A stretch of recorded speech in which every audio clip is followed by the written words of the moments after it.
अस्सलामु अलैकुम व रहमतुल्लाहि ताला व बरकातुहू। सामईन कराम, गुज़िश्ता वीडियो जे मेजारा पां सूरह बकरा जे रुकू नंबर 2 आयत नंबर 20 ते पंहिंजे कुरान पाक जे दर्स के इख्तिताम ते पहुंचाया हुआ। हाणे आयत नंबर 21 यानी तीजे रुकू जी पां इंशाअल्लाह इब्तिदा ने शुरुआत कयूं था। आऊज़ु बिल्लाहि मिनश शैतानिर रजीम, यानी आऊं अल्लाह जी पनाह मंगा तो शैतान मरदूद गुनाह थी। पर बिस्मिल्लाहिर रहमानिर रहीम, अल्लाह जे नाम थी शुरू जो निहायत मेहरबान रहमत वारो आहे। या अय्युहन्नासु उअ्बुदू रब्बकुमुल्लज़ी ख़लक़कुम वल्लज़ीना मिन क़ब्लिकुम लअल्लकुम तत्तक़ून। अल्लाह ताला इरशाद फरमाए तो कि ऐ इंसानो उन रब जी इबादत कयो जो आके पैदा करें ने आती पहला वरें के पैदा करें ताकि आके परहेज़गारी मिले। हाँ इनमें अमुक ॻाल्हियूं साबित थियन थियूं। पहिरीं है कि या अय्युहन्नास, हाँ जॾहिं अल्लाह ताला कुरान पाक में या अय्युहन्नास चएं तो इन थी मुराद खाली मुसलमान न था अचें बल्कि कुफ़ार कुरैश पर इन जे मेजारा शामिल हुआ ने क़यामत सुंदे जेके पण कुरान पाक ईअं जो गैर मुस्लिम पढ़ें था ई पण इन जे मेजारा शामिल थियन था ने अहले किताब ला करे ने या अहलुल किताब जे मेजायो का कदा कि या अहलल किताब। तॾा अल्लाह ताला खाली मुसलमान ऐसे न बल्कि मिणी से मुखातिब थी करे चए तो कि ऐ इंसानो उन रब जी इबादत कयो जो आके पैदा करें, यानी इबादत उन जी करे में अचे जो पैदा करें। अल्लाह ताला फरमाए कि उन रब जी इबादत कयो जो आके पैदा करें। वल्लज़ीना मिन क़ब्लिकुम लअल्लकुम तत्तक़ून, ने उन रब जी इबादत कयो जो आती पहला वरें के पैदा करें ताकि आके परहेज़गारी मिले। अल्लज़ी जअल लकुमुल अर्द फ़िराशं वस्समाअ बिनाअन व अंज़ल मिनस समाइ माअन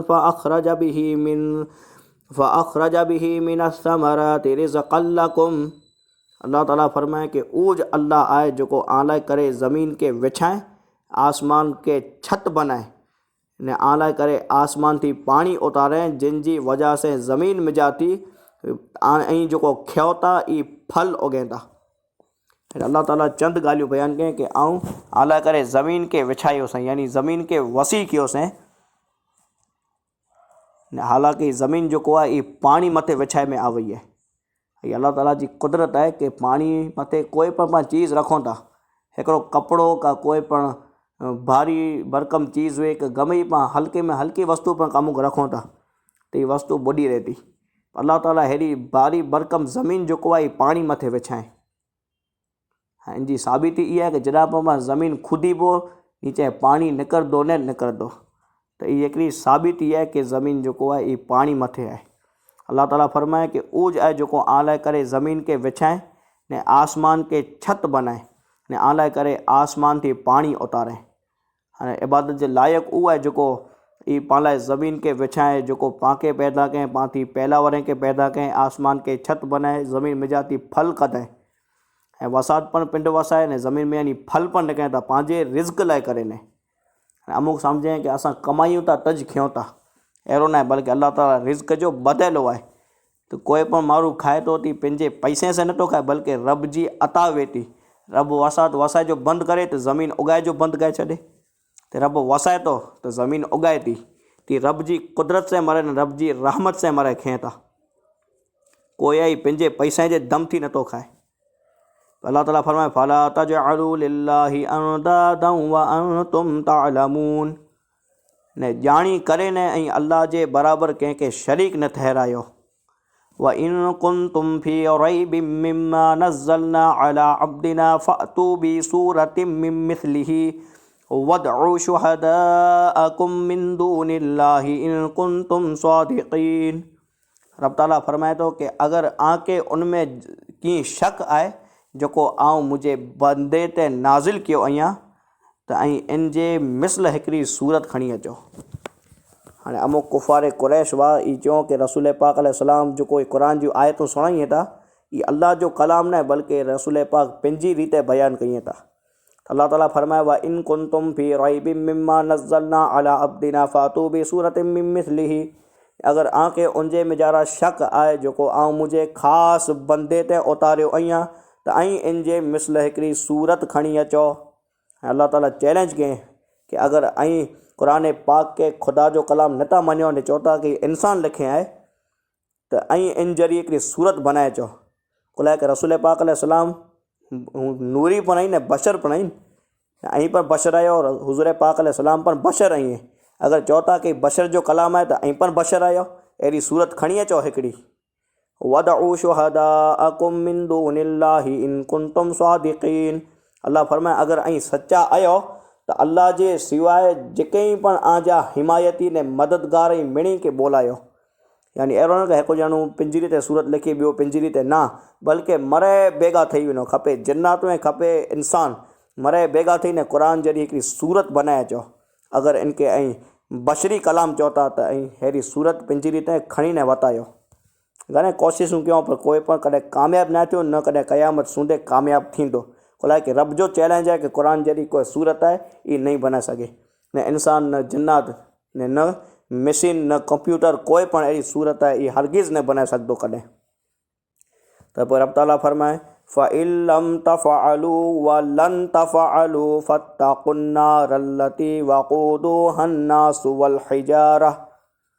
अल्लाह ताला फरमाए कि अगर ऐं न करे सघिया, यानी क़ुरान जहिड़ी सूरत ऐं अगर बनाए न सघिया त हिकु अल्लाह ताला ईअं फरमाए अगर ऐं बनाए न सघिया, पोइ वरी चए वलन तफ़अलू ने ऐं बनाए पण नहीं सघो, यानी ऐं वलन तफ़अलू ऐं हरगिज़ नहीं बनाए सघो त फरमाए फत्तक़ुन नार अल्लती वक़ूदुहा अन्नासु वल हिजारा, त पोइ दर्जो हुन आग बेगा जिन जो ॿाइण इंसान ने पत्थर ऐं जहन्नम में इंसान पर वेंदा।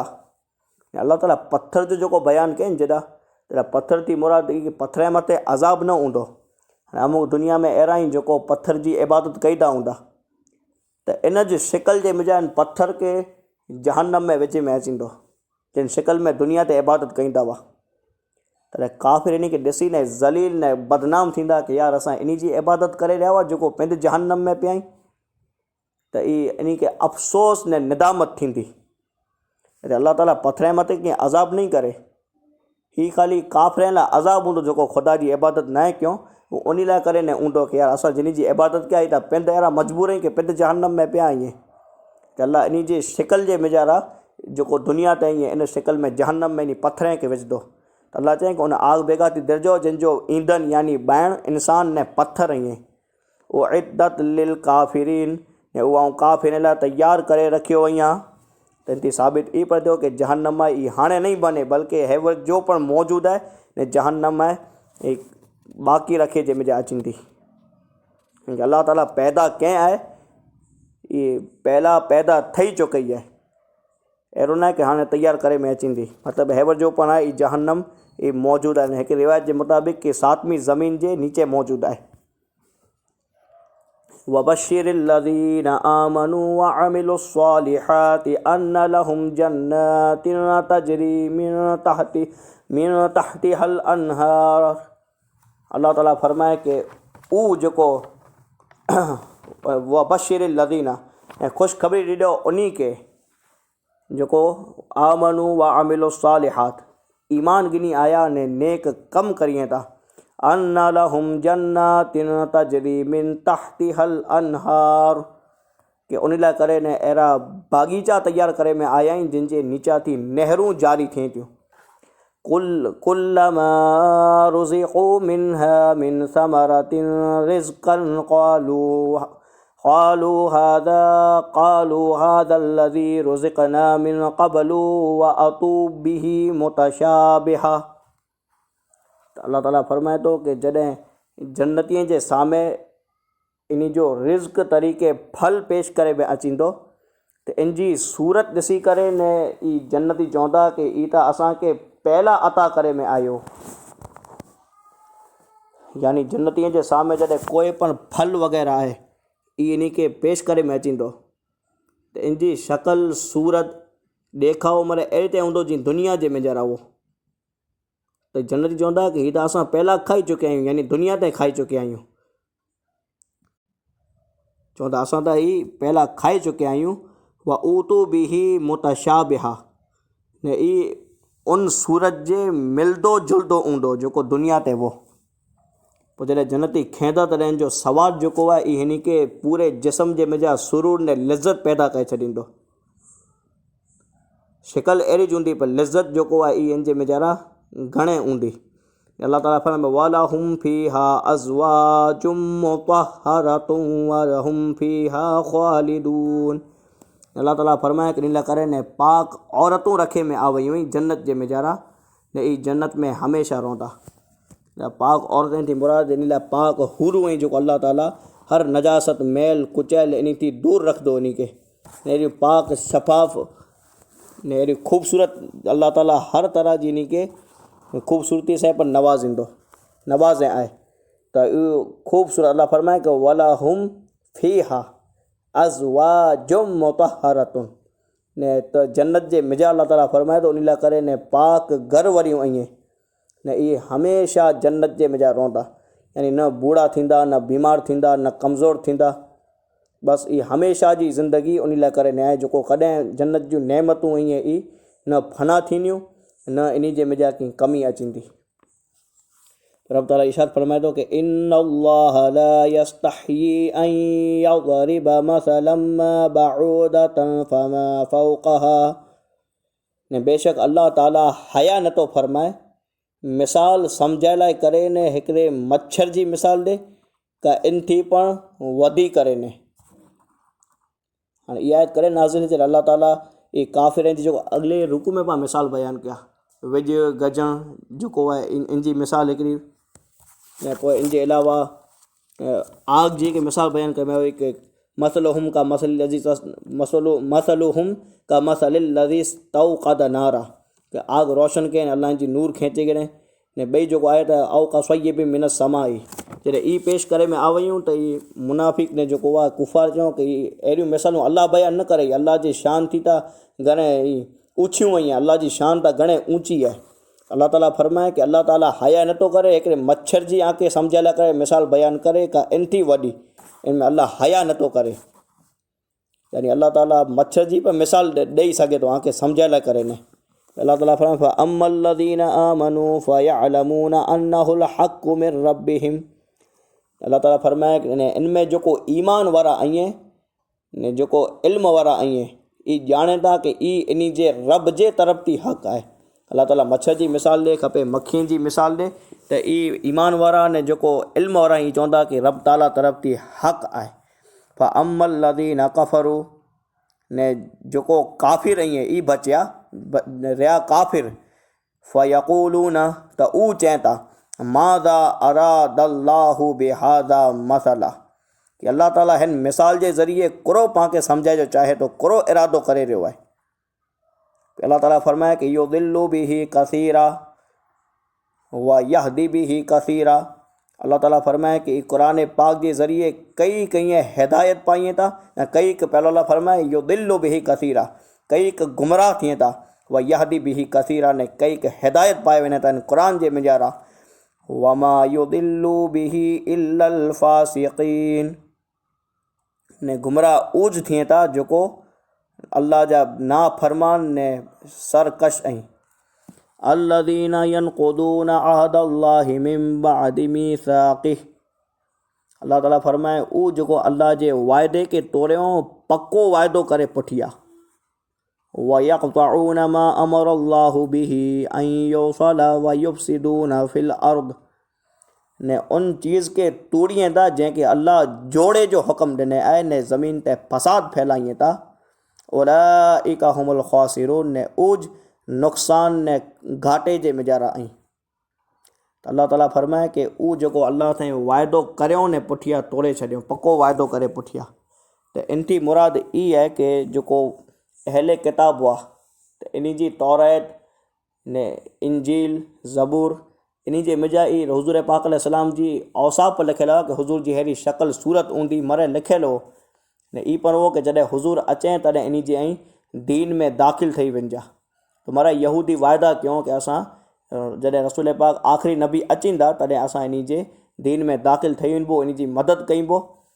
ऐं जॾहिं हुज़ूर आया ती मरे इनकार करे छॾियो त अल्लाह ताला फरमाए कि जेको उहो ई जेको नुक़सान जे मिजारा आई जेको वाइदा पक्का करे पोइ तोड़ियो, जीअं कि अल्लाह जोड़े जो हुकुम ॾिनो इनखे तोड़ियो। लेकिन रिवाज जे मुंहिंजा ई आहे कि इन थी मुराद रिश्तेदारी आहे जंहिंखे अल्लाह ताला जोड़े जो हुकुम ॾिनो ने जेको तोड़े थो गोया ई ज़मीन ते फ़साद फैलाए थो।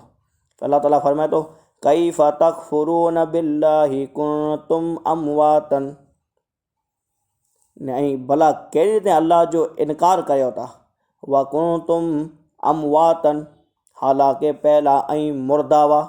हेॾा वाओ आहे, इन जो माना और न आहे बल्कि वाओ हालिया आहे जंहिंजो माना थींदो हालांकि। कुन्तुम अमवाता, ऐं पहिला मुर्दा हुआ, फ़ अहयाकुम, अल्लाह ताला खे ज़िंदा कयईं। हाणे इंसान जी पैदाइश इहा आहे कि जॾहिं मियाँ बीवी जेको ईअं जुदा थियनि था त जेको पाणी जो क़तरो जेको आहे ई औरत जे रहम जे मिजां वञे थो, बचे दानी जे मिजारा, त ई क़तरो मुर्दा वे थो, इन में साह नथो वे मनी जी बूंद जे मिजारा। त अल्लाह फरमाए कि उहा कुन्तुम अमवाता, ऐं मुर्दा हुआ, फ़ अहयाकुम, त अल्लाह खे ज़िंदा कयईं। इन पाणी मिजाती पूरो जिस्म, हड्डियूं, खून, गोश्त, अखियूं, ज़बान, ये नाखून वग़ैरह मरे इन मिजाती बनिया, जेको अलॻि अलॻि पदार्थ ई मरे ई इन मिजाती बनिया। अमुक मज़बूत हड्डा, अमुक कमज़ोर हड्डा बनिया त इन पाणी मिजनि, रब जी कुदरत आहे। त मुर्दा मिजाती ज़िंदा पैदा कयईं। अल्लाह ताला फरमाए सुम्मा युमीतुकुम, पोइ आके वरी अल्लाह ताला मौत ॾींदो। ई मौत उहा आहे जेको माण्हू दुनिया ते इंतकाल ने पर्दो कईं था। सुम्मा युहयीकुम, पोइ वरी अल्लाह ताला खे ज़िंदा करींदो, यानी जॾहिं क़ब्र जी ज़िंदगी में वेंदा त ओॾा वरी आके ज़िंदगी मिलंदी। सुम्मा इलैहि तुरजाऊन, ने पोइ आके पलटी ने रब ताला कुरा वञे जो आहे, त उहा क़यामत आहे। हुवल्लज़ी ख़लक़ लकुम मा फिल अर्दि जमीआ, ने उज आहे जेको ज़मीन जी तमाम चीज़ें के पैदा कयईं। सुम्मा इस्तवा इलस समा, ने पोइ आसमान कुरा इरादो कयईं। फसव्वाहुन्न सबअ समावात, त पोइ 7 ॾींहं जे मिजारा आसमान के बनाए। 7 आसमान ई अल्लाह ताला 7 ॾींहं जे मिजारा बनाए। यानी अल्लाह ताला चाहे में त हिकिड़े पल में चई सघियो त बनी न त बनी विया ते, पर 7 ॾींहं बनिया त इन में बंदियल नसीहत आहे कि हर काम जे मिजारा तकर ने जल्दबाज़ी न कयो। पर इरशाद फरमाए त उहा हुआ बिकुल्लि शैइन आलिम, अल्लाह ताला हर चीज़ के ॼाणे वारो आहे। तो बस पंहिंजो रुकू जेको हो हीअ तीजो इख़्तिताम ते पोइ इंशाअल्लाह अगले वीडियो जे में पाण चौथे रुकू जी इंशाअल्लाह इब्तिदा कइबो।